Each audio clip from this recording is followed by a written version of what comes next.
session ho. It is a Tuesday, the 20th day of May, bringing you Morning Matters because your mornings matter. Let's get to the stories that matter today. In the first episode of his podcast, President Bongbong Marcos emphasized unity over division, expressing a preference to work with political opponents, including the Dutertes. He also stressed that he values stability and friendship over conflict.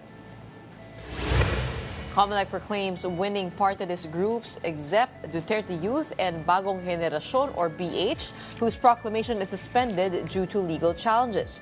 A group of youth leaders questions Duterte Youth's legitimacy, while COMELEC aims to resolve the case before the 20th Congress begins in June. An investigation is underway into OWA's controversial 1.4 billion peso land purchase during Arnel Ignacio's term. In his post-election takeaway, President Bongbong Marcos admits that some may be disappointed with government. Here is the report. On the first episode of his podcast, the president said he would rather work together with political opponents, including the Dutertes, than, quote, prolong division that distracts from governance. The chief executive also said he values stability and friendship over conflict. Ako, ayoko ng gulo. Gusto ko makasundo sa lahat ng tao. Mas maganda, marami na akong kaaway. Hindi ko kailangan ng kaaway. Kailangan ko kaibigan. Ang habol ko, yung stability, peaceful, para magawa namin yung trabaho namin. Kaya ako, laging akong bukas sa ganyan. President Marcos added that he does not need to see eye to eye with critics and allies alike. If there's disagreement over policy matters, he believes this should not prevent dialogue or cooperation. Laging akong bukas sa ganyan. I'm always open to any approach na, alika, magtulungan tayo. Diba? Kahit hindi tayo magkasundo sa polisiya, hindi tayo magkasundo. Gawin niyo yung trabaho pero wag na tayong nanggugulo. Wag na natin, tanggalin natin yung gulo. The president likewise vowed not to meddle in the impeachment trial of Vice President Sara Duterte. Pabayaan natin ang proseso. Ako, basta ang nasa isip ko, tapos ng eleksyon, balik sa trabaho. Gawin na natin lahat with the new lessons learned. The chief executive also shared his learnings from the recent midterm elections. He admitted to the realization that some may be disappointed over the government. Disappointed ang tao sa serbisyo ng gobyerno. Hindi nila nararamdaman at masyadong mabagal ang galaw ng pagbubuo ng mga project na hindi pa nila maramdaman. Still, Marcos assured the Filipino people that his administration is listening to their calls. COMELEC has proclaimed the winning party list groups in this year's midterm polls, but two were left out. The details from Mon Walvis. Nominees, their families, and supporters filled the Manila Hotel Tent City to the brim for the proclamation of party list groups. Of over 150 party lists COMELEC certified, only 54 groups were guaranteed a place in 63 seats allotted in the House of Representatives for the 20th Congress. Sa party list po, ang inabot po na number of votes for the party list ay 41,950,292. Dito po binase ang Banat versus COMELEC. Dito po binase ang 2% threshold. Dito po binase ang additional seat at dito po binase ang seat na entitled kahit maaaring hindi nakakuha ng 2%. Ang sabi ng Supreme Court sa Banat versus COMELEC, lahat ng seats ay dapat punuan. Akbayan, Duterte Youth, and Tingog secured 3 seats, while 4Ps, ACT CIS, and Ako Bicol party list got 2 seats for getting more or less 1 million votes. Groups ranked 7 to 54 get 1 seat each. However, before the proclamation proper, COMELEC read the resolution that 2 party list groups would not be proclaimed due to pending petitions. They are the Duterte Youth and BH or Bagong Generacion party list. I think po mas unfair kung halimbawa later na proklama ka na, hindi pa nagsisimula yung assumption to office, biglang nagkaroon ng decision, tanggal ka. Mas masakit po yun dahil nagkataasan na ng kamay o tumaas na sa entablado, tapos biglang maa-annul pala. Mas maganda po malinis. In response, Duterte Youth said they had answered all issues against them since 2019, which is why they were allowed to hold their posts in 2019 and 2022. The group said it is elevating the matter to the Supreme Court, threatening COMELEC that if their assumption into office is deferred any longer, they would reveal alleged anomalies within the poll body and Congress. For its part, Bagong Henerasyon Party List said they have not received a copy of the complaint yet, but they are willing to answer any grievances against them. For now, they motion for the COMELEC to urgently push through with their proclamation. Meanwhile, COMELEC reminds party list organizations that failed to win in 2 consecutive polls that they will be automatically delisted. This means they might lose accreditation and will have to reapply if they're considering running again in the next elections. For News 5, Mon Gualvez, we are One News. The COMELEC has conducted an inspection of disposed campaign materials at the Payatas Controlled Disposal Facility this morning.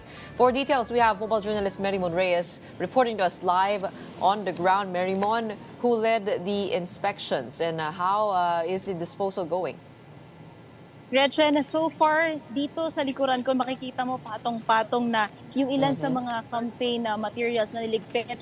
Even kasama yung Oplan Baklas nung during the campaign season, even after the elections kung saan mayroong prescription period ang lahat ng mga nangandidato na within 5 days after May 12, the day of the elections, dapat maligpit na nila yung kanilang mga campaign posters. And so far, mga pumunta dito ay mula sa Eco Waste Coalition, mula sa QC-LGU, and even si COMELEC Chairman George Erwin Garcia na personal na pinuntahan at in-inspect nga itong mga lugar. At nasabi niya kanina, sa Metro Manila pa lang, 64.5 tons na ang dami ng mga nahakot. Metro Manila pa lang daw ito. Hindi pa ito yung kabuuan na bilang ng lahat ng mga mahahakot. Pero so far, pagdating naman sa Quezon City, ang nasabi naman sa atin mula nga dito kay Sir Richard Santuile, na head siya ng QC Department of Sanitation, nasa 20% na lang daw ng Quezon City ang kailangan pang ligpitan ng mga campaign paraphernalia. To be specific, yung mga looban pa raw na areas, plus yung mga private properties. Pero syempre, hindi nila ito pakikialaman. Bagaman ang ginagawa raw dito via yung mga barangay,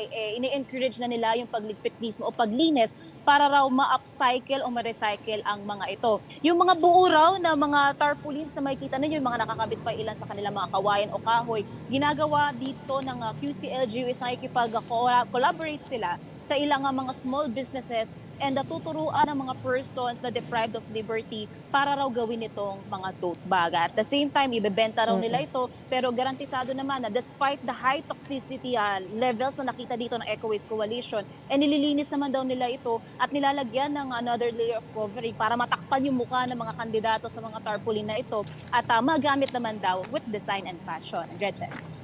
Okay, itong nasa likuran mo, QC lang yan, ano? Ibig sabihin, bawat syudad inaasahan gawin ang pareho dyan kung ano nangyayari sa QC. Yes, Gretchen. Kasi ito initiative daw ito ng QC-LGU na labis ang pinasasalamatan ng COMELEC dahil hindi na raw sapat talaga yung Oplan Baklas na ginagawa. Kailangan din daw dito talaga yung action mismo at the local level. Pero ito mga nasa likuran natin, QC pa lang daw ito. Pero sobrang dami na kasi eto sa likuran ko, 2 pile na siya. Doon pa sa kabila hanggang doon sa may likuran ng disposal facility na ito, naipon na talaga sila. Pero hindi pa naman daw sila tapos sa pagliligpit. May mga ilang araw pa raw sila para busisiin pa nga yung natitira dito sa QC. Gretchen. Okay. Nagtanong ka ba kung sa mga tao dyan, mga eco-warriors, kung ano yung track record natin nung mga nakaraang halalan, kung gaano karami talaga yung na-upcycle at recycle mula dun sa tambak na yan? Kasi parang ang dami. Lahat ba yan gagawing tote bag o meron pang ibang pwedeng gawin dyan? At realistically, ilang percentage nung tambak na yan ang talagang magagamit muli?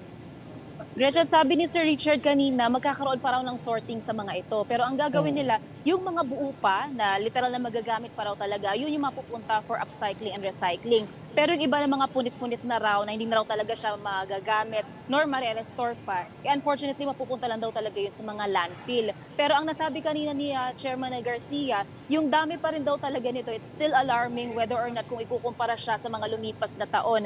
And ang nasasabi nga ni COMELEC Chair ngayon, napakarami daw and very alarming. 64.5 pa lang sa Metro Manila. Hindi pa raw nakukuha yung kabuuan na numero sa iba pang mga lugar, pero that number alone, yun na raw daw sana yung maging basehan para raw sa mga susunod daw na halalan, hopefully recyclable and biodegradable materials na raw talaga ang gamitin. Kasi isang factor kaya nagiging issue ngayon itong mga campaign materials ay dahil plastic o kaya naman goma yung ginagamit nilang material dito. And base doon sa naging lab test daw ng Eco Waste Coalition, 100 packs per million lang daw yung acceptable level. Pero doon daw sa naging samples, umaabot ng 700 yung level ng toxicity ng mga ito. So problemado pa raw sa disposal, pagdating pa raw doon sa toxicity nito sa mga tao, yan daw yung dapat na ma-address sa mga susunod na halalan. Kaya panawagan din ng COMELEC, hopefully raw yung mga gagamitin materyales sa mga tatakbo, lalo pa may paparating pa na barangay at SK elections, maging biodegradable na raw para madali rin silang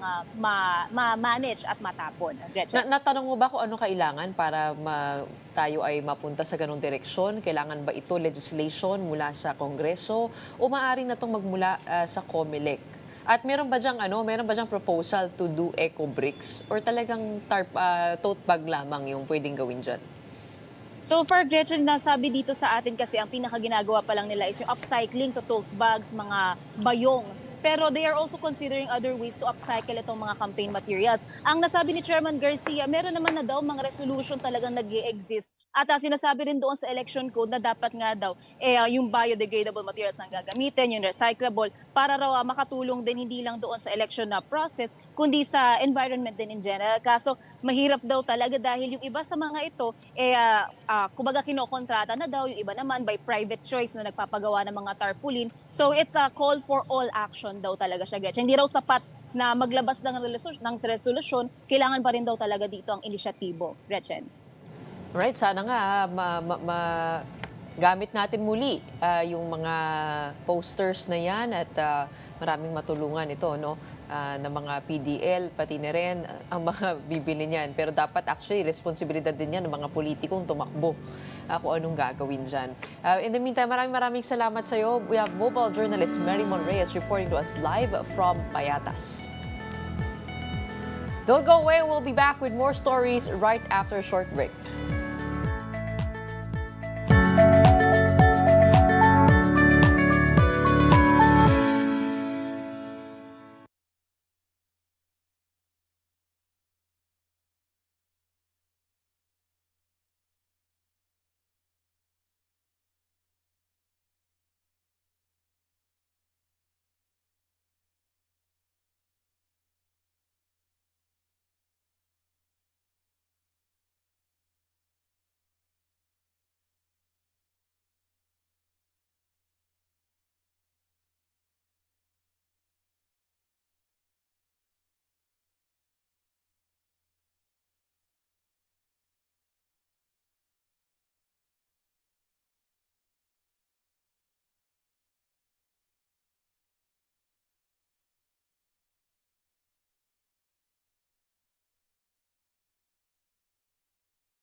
Welcome back. You're still watching Morning Matters here on One News. Two ICC deputy prosecutors have assumed leadership. Deputy prosecutors Nazat Shamim Khan and Mame Mandiaye Nyang are now leading the office. They are also taking over the case proceedings against former President Rodrigo Duterte. This comes after prosecutor Karim Khan took a leave of absence pending investigation into alleged sexual misconduct. Now, how will that affect the ongoing case proceedings against Duterte? To answer that and more, we have ICC Assistant to Counsel Cristina Conti joining us via Zoom. Good morning to you, attorney. Good morning, Gretchen. Prosecution is one man down, and not just any man, but the chief himself, Karim Khan, the lead prosecutor. How big of a setback is this for prosecution? Well, we're taking cues from the statements of the Office of the Prosecutor and even the Presidency, and they tell us that business as usual in the court, and then work continues across all situations. In the case of the Philippines, we would also like to point out that In fact, from the very beginning, the head of the Philippines Unified Team, as it appears, is Ma'am Manjiayen Yang himself. It's the deputy prosecutor from the very beginning who's been on case. And so if we think that, oh, he's going to be quote unquote replaced, no, someone's going to step up. Okay, but do you think Karim Khan will be able to return and get back? Well, I don't know because I'm not really very familiar with the gravity of the offense, but this is a big deal for us. This is sexual misconduct, and we welcome the stepping down of Karim Khan while the investigation is ongoing. And personally, I would have wanted him to step down as soon as the allegations were formally lodged, because this is serious. But then, um, this is practicality. I'm looking at July and August as traditional vacation months for Europeans. And so I think he'll be out of the picture for about 2 months until maybe July or August. So I'm not quite sure if he'll be back by September. If not, it will be Manjayan Yang who will represent the prosecution during the hearing. There are two deputies that are being named, Manjay Nang that you mentioned, and also Nazat Shamim Khan. What do we know about them?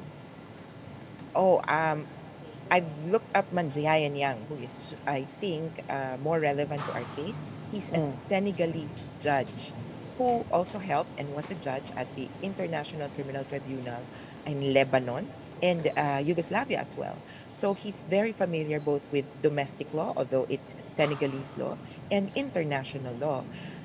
He's also an academic. He's written several articles, and from what it appears, he's a judge and therefore not does not really have a prosecutorial background. But then I would appreciate this from an objective point of view, because now he would be focusing on evidence that is necessary to reach the threshold for conviction. So I think I'm comfortable with this kind of experience. But of course, as we always say, this is an imperfect institution. We have imperfect people. And so we work with whatever we have. We are so far seeing that the Philippines Unified Team, and this means it's the lawyers plus the investigators, are on track delivering disclosure of evidence. Although I will jump the gun and say ahead that there is a request by the prosecution to push back the deadline for this or the application for withholding of victims' information. So we think this is a soft deadline, but the prosecution is still on track in keeping with the general disclosure deadline of July 1, 2024. They're just asking for a little bit more time to prepare applications regarding withholding of victims' information, meaning or rather, sorry, which witnesses are comfortable with their names being put out, which witnesses have security considerations, and so forth. Okay, so ibig sabihin, in, at some point, lahat ng witness maisisiwalat, no? Kailangan i-reveal dito sa defense para Yes, mapaghandaan correct nila. siya. Oo, Mm. oo. At the minimum, ang itsura, kung hindi pangalan, it must be the content of the, kumbaga, testimony. For example, we have one person who will testify as to this incident. Kahit hindi pangalanan, which is why we have that parang soft deadline nga about the withholding of witnesses' information for security considerations. Okay. And who would be part of the witnesses? Does this include also law enforcement or policemen involved in the drug war? Well, I'm not part of the prosecution team, but from what we read and from what we understand, so there's several kinds of witnesses and also their security considerations. So first, there would be witnesses from about the incident. So that would be either victims or, and you're correct, law enforcement agents. At the same time, they could be considered as quote unquote insider witnesses, where they can talk about the pattern, paano yung instruction sa kanila, anong nangyari before and after ng insidente, inutusan ba sila, binayaran ba sila. And so we're expecting a few law enforcement officers. I can't say if in active duty still or retired or resigned, But certainly, the ICC has not presented any case without insider witnesses. So we're pretty sure they have already talked to some. So the prosecution is asking to extend beyond July 1, is what you're saying? Oh, no, no. Or July 1 is the extended deadline that they're Kaya asking nila yung for? July 1, general Okay. disclosure. Kumbaga, magpalitan tayo ng information ng July 1. But then they said, may isasubmit kami ng May 23. Mag-a-apply na kami ng parang uh, request to withhold or applications to withhold witnesses' information. So they have a list of witnesses that they will present. They just need to talk to each one, check their All right. security risks, and then i-apply nila which ones whose names they will not disclose as of now. So kumbaga, they have a list, pero ang general rule, well, you submit the names, pero if there is any security consideration, some witnesses might not be comfortable giving their names, giving their locations, essentially. So the prosecution has to apply to withhold their names. Sabi ni prosecution, naku, hindi pa namin siguro nakausap lahat, hindi pa namin na-assess kasi may risk assessment 'yan. So, can we just push back yung application to release the names? Pero they said definitely they will have the disclosures by July 1. And again, there's another deadline after July 1. It's July 4. That's when we will know what are the charges against Duterte. So parang ito yung information or yung sakdal. And when the list of witnesses is disclosed to the defense, are they allowed to publicize that list? Or is it all under some confidentiality agreement? It's, from what I understand, it's inter partes. So silang dalawa lang, between parties. It won't even be disclosed to victims. It won't be even disclosed to the judges, of course, they will see the names. But it won't be disclosed to any other group except the prosecution and the defense. Okay, you mentioned that the two timelines, July 1 and July 4, but there's also a June 9 deadline, I believe, for the prosecution to respond to Duterte's request to dismiss charges based on lack of jurisdiction. Do we know where we're at there? Oh, well, yes. So there are two preliminary matters actually before we can even talk about the case. So the July deadlines talks about the case. Kumbaga, ito na yung kaso mismo. Pero may argumento kasi yung Duterte camp na ay actually walang jurisdiction ang ICC na litisin yung kaso. Tapos may isa pa siyang habol, kumbaga. Actually, may magde-decide na judges tungkol sa jurisdiction. Ayaw nila na yung 2 out of 3 judges mag-decide doon. Kaya pinapa-disqualify nila. There's an earlier deadline in 2 days, May 22, deadline naman dun sa comments tungkol sa disqualification ng judges. Doon natin siguro more or less malalaman or dapat mag-rule bago ng July 9 kung sino ba ang pwedeng mag-discuss or mag-decide on jurisdiction. Kaya hopefully, if we stick to these deadlines, by July 1, July 9, and September 23, the preliminary issues of, 1, that's the court of jurisdiction, and 2, who should decide on this issue, kasi pinapa-disqualify yung dalawang judges, have already been resolved, at least by the pre-trial chamber. Before the case gets opened. Last question. For the confirmation of charges in September, is there a new set of judges? So far, not yet. There's none yet. We have the same judges. And I would say unlikely that they will be replaced or that this case will be reassigned to another pre-trial chamber. Oh, kasi meron akong naririnig before na parang there's no use because at some point the judges were harassed online, trolled a lot. Sinasabi, wala namang point yung paghaharas nyo sa kanila dahil ira-raffle off din, ibibigay din sa ibang hurado. So, may ganun ba? Sorry. So, that's right. So, for the confirmation of charges hearing, baka siguro, sila forward-looking. For the confirmation of charges hearing, more or less, I think it will be the same judges. So, you will have Yulia Motok, the French-speaking judge, still preside. But after, and if the court confirms the charges, it will be raffled off to a trial chamber. Yun yung Okay. in the long run, talagang mapapalitan itong mga judges na kausap natin or nakikita natin.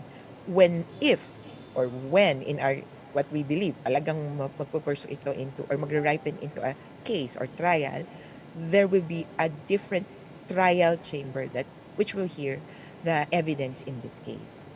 We got the next months to figure out those issues. But what's interesting to me is what you said a while ago, that July and August is for summer break.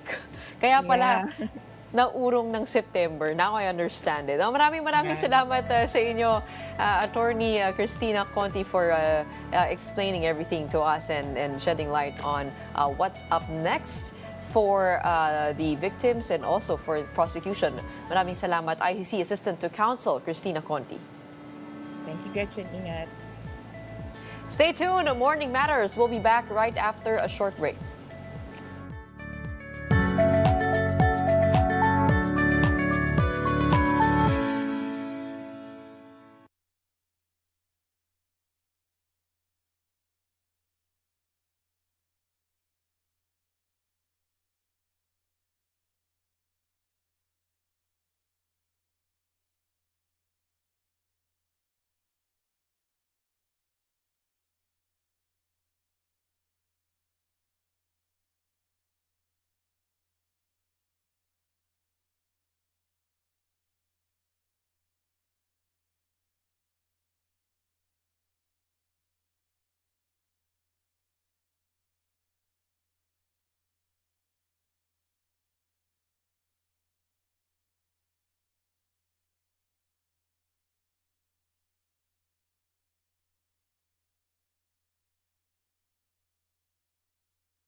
Good morning, I'm Gretchen Ho, and here on Morning Matters, we talk about the most pressing issues and give you the context behind the headlines.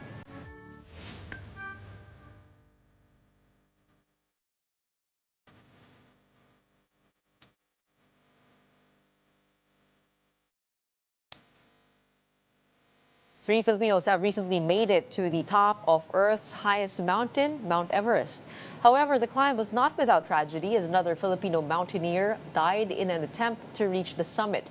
45-year-old PJ Santiago II passed away at Camp 4, known as the Death Zone, or 26,000 feet above sea level. Over a month before his death, Santiago shared a video describing his attempt as a climb of a lifetime. Aside from personal goals, Santiago also dedicated his ascent to promoting clean water and supporting children battling cancer. His fellow climbers remember him as a man of unwavering determination and deep love for the mountains. Meantime, Filipino mountaineer Rick Rabe became the 9th Filipino to reach Mount Everest summit. Geno Panganiban and Miguel Mapalad also achieved the feat on Sunday, May 18 Philippine time, just days after Rick. Joining us now is someone who knew PJ Santiago II far beyond the summit. We have his sister, Anna, with us today on Morning Matters. Thank you so much for being with us, and we are so sorry for your loss, Anna. Anna, I think you're on mute. Oh no. Oh, there you I think. go. Oh, can you hear me? Okay. Okay. Good morning. I just wanted to ask because we're getting bits and pieces of what happened over at Mount Everest. At this point, is there a little bit more clarity now over what happened to PJ? Yes, we have received the police report. Although it is our nephew, Carl Miguel Santiago, who's still in Kathmandu right now. He is the logistics uh, mm, uh, person that PJ had when he went up to Everest. He had a police report. I think that was a Friday morning. And also he was able to one of the companions of PJ, his tent mate, Mr. Sayan. It was gathered that um, from Camp 3 to Camp 4, he collapsed. His Sherpa told him that they should go back, but he insisted, saying, I want to see Camp 4. I want to see Camp 4. And then we decide when we get there if we will pursue the summit or go back to Camp 3. Upon reaching Camp 4, this was told to us on right on the spot where you can see the whole of Camp 4. That's when he collapsed. He collapsed, and Sherpa tried to wake him, to move him, and he wouldn't move. He tried to seek the help of some other of the Sherpas, and they he wouldn't move anymore. So right there and then, it's possible that he already died. But the cause is still unknown because there's still no autopsy report or official report from the doctor. Before he went on the expedition, did he have any pre-existing health conditions or Oh. comorbidities that could have led to that collapse? Well, he's been diagnosed as with hypertension since he was in college. He has maintenance medicine for that, but there have been no problems about uh, at least in that yung ganyang situation. I mean, in that condition, because he had he went through the Camino de Santiago 2012, 2023, when he started this expedition. He went up to the base camp of Mount Everest, and last year also, he attempted to reach the two peaks, the Island Peak and Amadablam in Everest in this year. So several training expeditions already to be able to get to the top. I mean, tell us all about what this climb means to PJ. You mentioned several climbs all over the world, but how special was climbing Mount Everest for PJ? I know that it might have started as a personal challenge for him when he started in 2023. But it was clear to him at the get go that when he went for sponsors, it's not really to ask for support financially, but what he's been saying is he want to put the logos of Filipino companies in his shirt so that when he gets to where he wanted, that's what he wants to show. Not even asking for money, but when probably if they offer, of course he will not refuse. On the second year, last year, 2024, he was planning to reach the summit already, but his coach, he started wall climbing. All other coaches or other experts are telling him, no, don't go yet. Don't go straight to the summit. Try Amadablam, which is more technical. So he trained for that wall climbing, and then he got more sponsors. This time, really seeking them out. One of them, he's part of this Land Rover Club where he met uh, the head of this organization, although it is it's international, it has office here, which is Waves for Water. Uh, they deliver clean. They make it possible to have clean water for each family or a town or a place. And Via then water filters, right? Uh-huh. yes, yes, that's it. And they have an office in Nepal, which made it parang uy, coming together, ganyan. And then nagkaroon siya ng interest that he wanted to help children in the cancer ward. So everything that he gets from sponsors, if ever they give anything, half of it binibigay niya dun sa Philippine Children Hospital. PCMC and Waves for Water were the causes for this climb. Pero hindi po nagkaroon ng avalanche. Kasi nakikita natin sa social media, meron din nagsasabi na nabagsakan sila. Yeah. Yes, that was after their rotation. I really am not, kasi what's he's been saying is from base camp, they have to go to Camp 1 and then go back to acclimatize, and then Camp 1, Camp 2, and then acclimatize. That's our mom behind me. It's after he has finished the rotation, he's coming down already from Camp 1 to base camp. Uh, he has a map in his office. You can see the length. And then there's this area, the Kumbo Ice Fall. Uh, that's where the avalanche happened. And that's where he was hit. Yung meron siyang mark dito sa mukha. Oh. Yeah, tapos naman, when they got to the base camp, there are volunteer doctors kasi naman doon. So pina-check. And And he sabi was okay cleared. naman daw. Okay. And after that, they had 6 days to rest before starting climbing again. Okay. There were other Filipinos who were able to summit Mount Everest, and that's Rick, Geno, and Miguel. They were not together in climbing. Parang paano po ba yung niyan, yung kalakaran dyan? You climb on your own with the Sherpa, and you climb separately to make it easier. Is that how it goes? Kasi they were not able to communicate beforehand. So, every day we've been asking them, oh, nakita niyo na ba yung mga Pilipino? But what we know are yung tulang, yung sila Sir Jello. But he hasn't. Parang every day, sabi namin, nakita niyo na ba sila? Kasi it's different pag may kasama kang Pilipino, na may nakakausap ka ng Pilipino. So, sinasabi nila hindi. Kasi napakalaki nung base camp. It's really hard to, just magkita kayo doon or even So communicate. hindi sila sabay-sabay umakyat.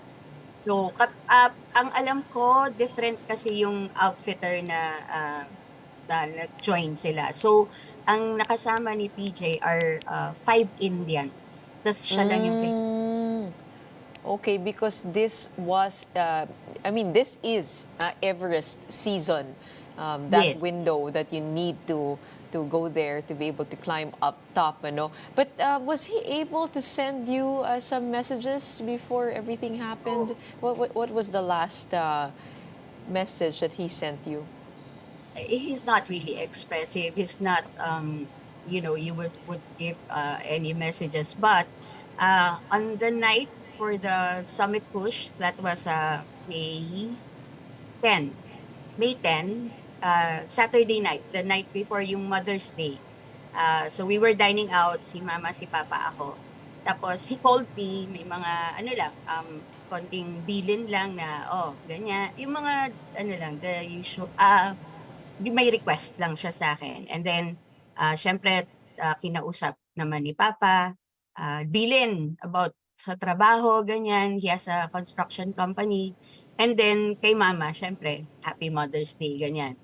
Tapos, nung tapos na, habol ko lang siya. Sabi ko, ay, PJ, ganyan. Jay, yung parang urgent to urgent. Oh, bakit? Ganyan. Sabi ko, I love you. Ganun lang ako. Tapos tumawa siya. that's how he is. I mean, he doesn't say it back. Pero yun nga, yung he shows it naman lang kasi, halimbawa, when we hug, yung mga ganyan. So, but that's it. Yan na yung last, tumawa. And then, okay yung boses niya, high spirits, getting ready siya for the summit push that night. Well, Anna, the whole climbing community mourns with you over his passing. He was a brave man for pushing on despite these circumstances. What is your message for those who are looking at the journey of PJ? How can everybody help and how do we remember him? Yes, this was really important to him. Much earlier, I've heard him say na I've conquered yung business kasi he put up his own construction company na okay naman siya. Tapos, he's been running, ganyan. Tapos, this time, ito nga, parang ito naman yung gusto niyang ma-achieve na with the two causes talaga na very important for him, yung Waves for Water nga, clean water for everyone, and curing children's cancer. Uh, Probably, wala naman kaming kamag-anak na bata who had cancer or who has cancer, but may mga tito, tita kami, we lost them to cancer. So probably he wants na hanggang bata. Kasi it's harder, di ba, kung bata. So parang yun sana, yung kahit makalimutan na yung kwento niya, yung buhay niya. But these two na very important, kahit yun man lang, yung manatili sa mga tao. Kasi very important din when you really think about it.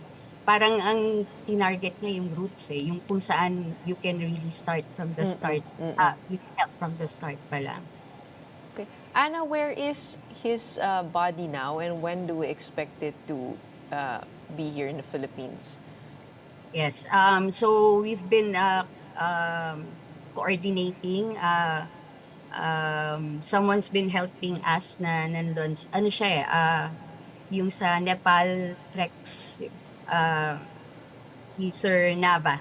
Uh, na as of yesterday, he was able to command or request the group of expert Sherpas who will go to Camp 4 to retrieve his body. His body kasi naman, maayos. So yung mga Sherpa tied him to a spot na hindi siya magagalaw or matatabunan or anything like that, na it would be easy for the Sherpas to get him.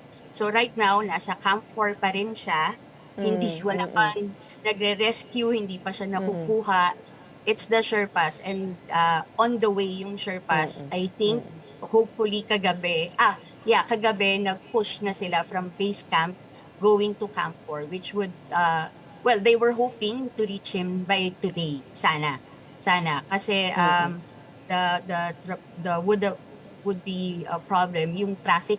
Kasi nga, as you said, ito yung season of going up. Tapos, yun na yung sunod-sunod na yung nagsa-summit, diba? Tapos yung iba bumababa. Pag ganito daw pala, the priority kasi is yung mga magsa-summit. We will get there when it's time.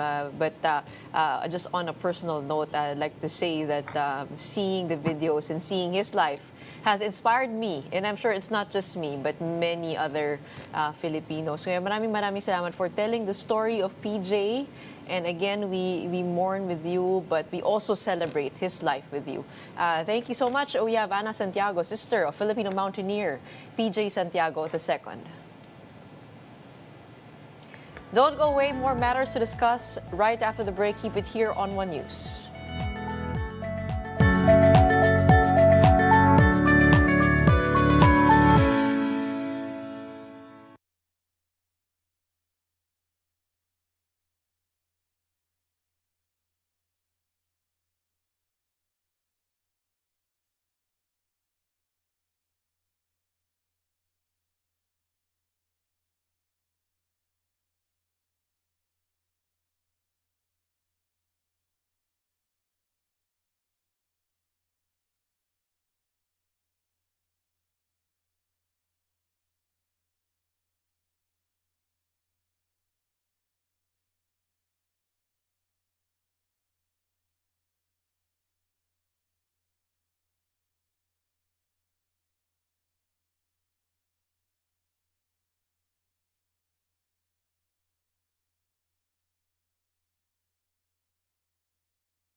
Welcome back. You're still watching Morning Matters here on One News.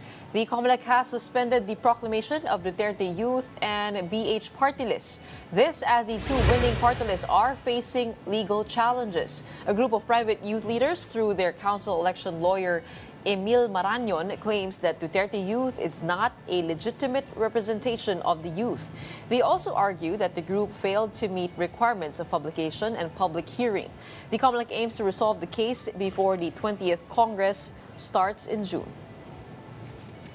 Let's discuss this further with Duterte Youth Chairman Ronald Cardema, who joins us on the show today. Magandang umaga sa iyo.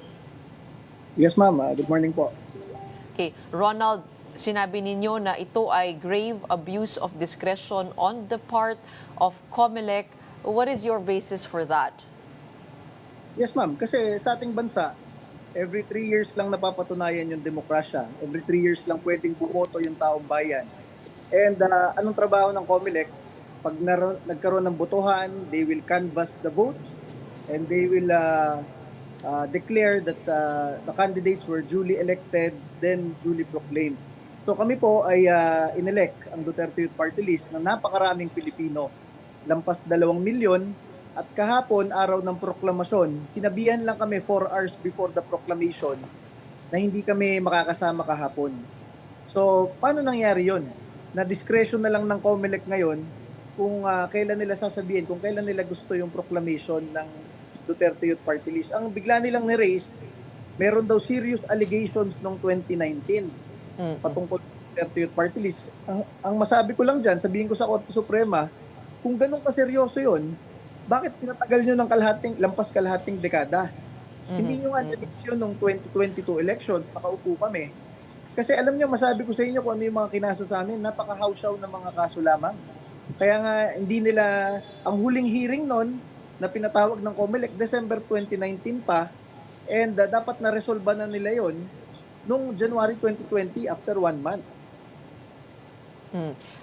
Wala po bang nangyaring pag-uusap tungkol dito bago, naalala ko po at some point, COMELEC was saying lahat ng party list na sinama namin sa balota, lahat po yan ay na-review na, they are certified as kumbaga parang yung legal grounds for running as party list have been resolved.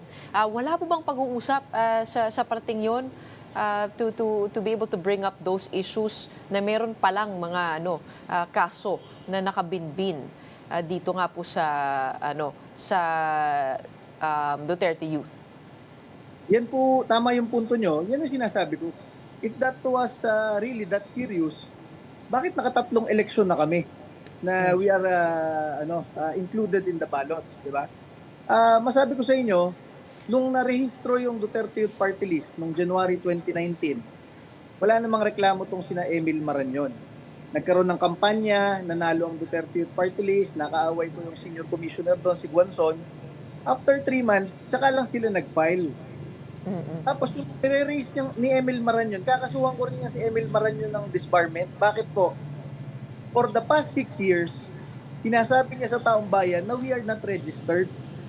Pag kinasuhan kita Emil Marañon sa kahit anong korte ngayon, paano mo mapapatunayan na hindi kami rehistrado? Unang-una, yung COMELEC po, noong 2019 hanggang 2022, hindi ko kaibigan yan. Kaaway ko nga yung senior commissioner, si Guanzon eh. So, paano nangyari na hindi kami rehistrado at inayaan kami ng kalaban namin na nandun lang sa COMELEC, kasali kami sa eleksyon, di ba? Pangalawa, inuulit-ulit lang ni Emil Marañon yung rhetoric na yan. Actually, magtaka kayo. Raise nila sa Supreme Court yan noong 2020.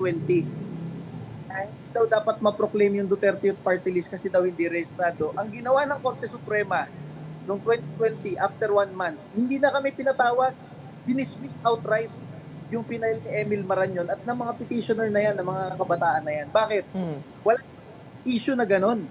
Dahil wala naman daw nagpagkakamali ang Duterte Youth Party List. So after 2020, hanggang ngayong taon na ito, hindi mo na narinig si Emil Marañon. Bakit?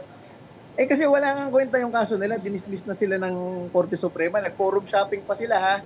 Pending sa COMELEC yun since 2019, niraise nila sa Ronald, yung nomination ay kinansela ng COMELEC noong 2019 as the party list representative dahil nga ikaw ay overage. Doon nga po sa requirement ng batas na 25 to 30 kapag youth ang classification. So kayo po ay natanggal bilang nominee. So paano niyo po masasabi na wala pong basihan ito? Hindi, ito yan. Hindi kasi in-explain yan nung kalabang ko dati ni Rowena Guanzon. Nung nag-apply ang Duterte Youth Party List noong 2018 ng accreditation, ang nasa bylaws talaga ng Duterte Youth Party List, simula noon hanggang ngayon, di naman namin binago yung bylaws, Duterte Youth and Professionals yan. Kaya nung inapprove yan ng COMELEC and Bank, pati ni Rowena Guanzon, noong January 2019, ang nominees ng Duterte Youth Party List na inapprove nila, 27, yung wife ko, 40, 41, 43, and 46. Apat na 40 years old na dating pulis at sundalo. Kasi alam niyo naman, yan advocacy namin from government troops. Inapprove yan ni Rowena Guanzon at ng COMELEC and Bank yung Duterte Youth Party List na yan ang nominees. Approve rin nila. Ang nangyari dyan, nag-away kami ni Rowena Guanzon, tapos nag-substitute ako within the given substitution period, which is until election day. So nagpalit kami nung unang set of nominees. Ako pumasok 33 years old. Tapos, nung nanalo yung Duterte Youth Party List, bigla na lang sinabi ni Rowena Guanzon na, Mr. Cardema, you're overage. Tapos ang sabi sa akin ng mga kasamahan kong congressman-elect, pare, wag ka magpapa-interview na aawayin mo yan si Guanzon kasi aawayin ka rin yan. Ang pagkakamali ko, hindi agad ako nagsalita noon. For 2 months, tahimik lang ako. Sinasabi ni Rowena Guanzon sa inyo na inaprubahan niya yung apat na 40 years old na yun kasi it will madidispute pati yung mismong punto niya na youth party list lang ang Duterte Youth. So from simula nun, yan na nga, nung kinasuhan ako ni Emil Marañon at si Guanzon ang judge, di ba? Sila ang commissioner judge, dinisqualify ako sa division. Ang pwede kong gawin sana nun, i-raise ko yan sa NBank hanggang Supreme Court. Kaya lang, ang ginawa ko, hindi ko na itinuloy yun, ibinalik ko na lang si 27 years old na si Mrs. Cardema. Kapag ang sinasabi nila, yung rhetoric nila na, natanggal nga yan hindi ko na ni-raise kasi nga kaaway ko yung buong COMELEC So, ibinalik ko si Congresswoman Cardema na 27 years old at simula nun, tapos na ang usapan. Ito po si Miss Duciel Cardema, tama po ba? Yes, Oo. Okay. Ibig sabihin po, lahat po ba ng nominees nyo ngayon ay under 30 na? Si Yes, Drixie, si Berlin, at si Rod Godfrey. Yes, although pwede namin ilaban yan kasi nasa bylaws namin na hindi naman youth lang. Simula nun, hindi na namin, youth lang nilalagay namin para lang wala na kami issue nito ni COMELEC. Okay, Ronald, meron din kasing kumakalat na si Drixie May Suarez Cardema ay hindi siya yung, kumbaga, siya yung kapatid ng misis mo. So bakit daw Cardema ang last name niya? Can we get some clarity on that? Yes, sister ko yan. Sinong gumagawa ng issue na yun? Nakita ko lang online ito. So mukhang may mga lumalabas na gano'n, no? But balikan po natin yung yung edad po ninyo. This was deemed as material misrepresentation by the COMELEC.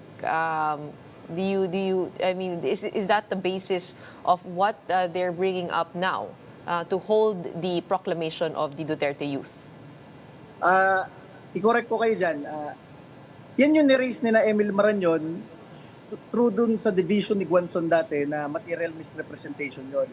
So sinagot ko yan, sabi ko, how can it be material representation if the nominees that I substituted for were older than me? Diba? Paano ko nalaman na bawal ako kung ang in-approve nyo mas matanda sa akin ng todo? So nung ni-raise yan sa NBank level, yung material misrepresentation, dinismiss yan ng NBank. Ibig sabihin, walang kasong material misrepresentation. Yung huling hearing nung kaso ni Emil Marañon was December 2019. Nung February 2020, dinismiss ng COMELEC yung kaso na yan. Kaya hindi na siya inabutan nung nung kaso ni Emil Marañon. Kaya nga sinasabi ko sa COMELEC, that was really that serious. Yung 2019 issues na yan, bakit hindi nyo agad dinesisyonan na matapos na yan o i-dismiss o kasuhan kami? Kasi it's only grave abuse of discretion now. Na discretion nyo na lang kung kailan nyo babanggitin yung kaso at kung kailan nyo gagamitin laban sa amin. It's not our fault na alam nyo, binanggit lang uli nila yan sa amin ngayong nag-number 1 sa survey ang Duterte Youth Party List noong March. After mag-number 1, binanggit nila yan at yan, hinaharas kami dyan sa kaso na yan. Pero sabihin namin sa inyo, i-raise namin sa Supreme Court mamaya yan, yung decision nyo kahapon na hindi kami ipasama. Dahil anong mangyari dyan? Ang sabi nila, tatapusin muna nila yung kaso. Kalahating dekada na nga hindi tapos, dapat na-dismiss na yan. Hey, Ronald, before we go, tell us a little bit more about Duterte Youth. Ano bang ginagawa ng party list na ito? And sabi mo nga, kung hindi lang siya youth dapat, no, pati professionals kasama. So, ano ba ang advokasya ng Duterte Youth? Yes, ang Duterte Youth Party List, alam nyo, ang kaisa-isang party list at miyembro ng Kongreso na nagpo-propose ibalik yung death penalty for plunder, corruption, heinous crimes, and terrorists. Wala namang ibang nagko-co-author sa amin, hindi ko maintindihan kung bakit. Napakaganda naman ng advokasya na yon na ibalik yung death penalty para sa heinous criminals, sa mga terorista at sa mga kurakot sa gobyerno. So yan ang isang advokasya ng Duterte Youth Party List. Pangalawa, syempre ang isang advokasya namin, yung ating mga kabataang Pilipino, ang mga anak ninyo at apo ninyo, pine-prevent namin yan na mag-join sa NPA. Bakit? Hindi sila magiging pag-asa ng bayan kung sila ay magre-rebelde laban sa ating bayan at laban sa gobyerno. At maliban dyan, yan ang ating mga advokasya. Tulungan rin ang ating mga pulis at sundalo. Bakit? Napakalaki na sakripisyo ng ating mga tropa ng gobyerno para protektahan tayo lahat. Alam niyo, masabi ko sa inyo, ngayong huling eleksyon na ito, pag tiningnan mo yung local absentee voting ng mga pulis at sundalo, ang pinakamalaking boto na ibinigay ng ating mga tropa ng gobyerno sa Duterte Youth Party List. Pag tiningnan mo yung mga OFW votes, galing sa iba't ibang bansa, kahit Amerika pa yan, Hong Kong, Middle East, lahat ang majority vote ay Duterte Youth Party List. At maliban dyan, lampas 2 milyong Pilipino dito sa ating bansa ang bumoto para kami ay maproklama kahapon at maging kinatawan sa Kongreso. Bakit po hindi nyo kami hinayaang maproklama kahapon? At discretion nyo na lang kung kailan kami maproklama. Ronald, you're also facing a red tagging complaint, disqualification complaint. Have you responded to that? Yes, alam nyo, baka hindi ho alam ng taong bayan, ako po, bago naging Duterte Youth Party List, ay miyembro ng Kabataan Party List sa UP Los Baños at naging miyembro ng Bayan Muna. 3 sa aking batchmate sa UP Los Baños, batchmate ko sa Kabataan Party List, patay na bilang NPA. Kaya nga po, sa buong NTF-LCAC ng ating gobyerno, pag nakikipagdebate ako, Yusek Ronald Cardema, hindi ako nakakasuhan ng libel o red tagging. Bakit? Binabanggit ko mismo yung pangalan ng napapatay na miyembro ng Kabataan Party List na NPA. Hindi ako yung sasabihin ko, lahat yan NPA. O yun ang red tagging. Pangalawa, etong Akbayan, yung nauna sa amin, number 1 sila, ang dami nagsasabi, yung Akbayan, NPA rin yan. Ako mismo nagtatanggol kahit hindi ko kaibigan yung mga yan. Sabi ko, hindi NPA yan. Hindi nag-NPA yung mga miyembro niyan.